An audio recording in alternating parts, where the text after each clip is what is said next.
একদিকে নতুন pension scheme নিয়ে শিক্ষকদের আন্দোলন, অন্যদিকে সরকারি চাকরিতে কোটা পদ্ধতি বাতিলের দাবিতে উত্তাল শিক্ষার্থীরা, দুইয়ে মিলে অনেকদিন পর স্থবির সরকারি বিশ্ববিদ্যালয়গুলো। শিক্ষার্থীদের আন্দোলন শিক্ষাঙ্গনের গণ্ডি পেরিয়ে আলোচিত হচ্ছে জাতীয় রাজনীতিতেও।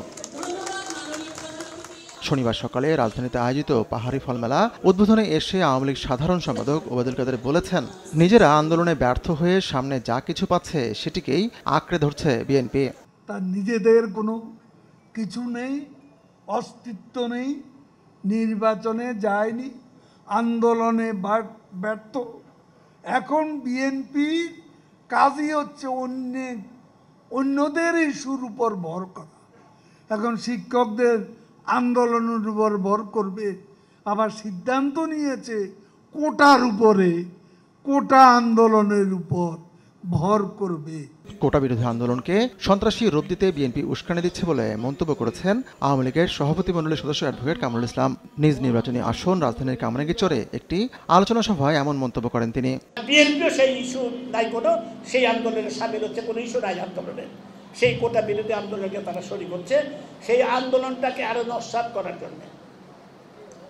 কেন আবার সেই আন্দোলনকে সন্ত্রাসী রূপ দেওয়ার জন্য বিএনপি সেই আন্দোলনে শরীক হচ্ছে।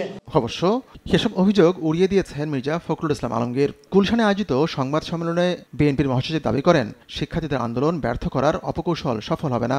অযৌক্তিক ইলজিক্যাল কথাবার্তা তারা বলবে। বিএনপির তো একটা রাজনৈতিক দল, আমি আগে বলছি দায়িত্বশীল রাজনৈতিক দল। বিএনপিকে তো দেশের মধ্যে যা হচ্ছে তাতে এক রিয়াকশন দিতেই হবে। আর আমরা তো তাদের আপনার প্রশ্নই উঠতে পারে না যে আমরা বিএনপি তাদের উপর ভর করে সব কিছুকে ভর ছাই তো আমরা আন্দোলন করেছি ভাই। আবার এদের উপর ভর করার আমাদের কারণটা কি থাকবে?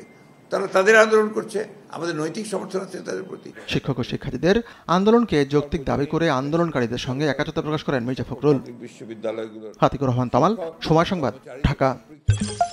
সরকারি পরিপত্র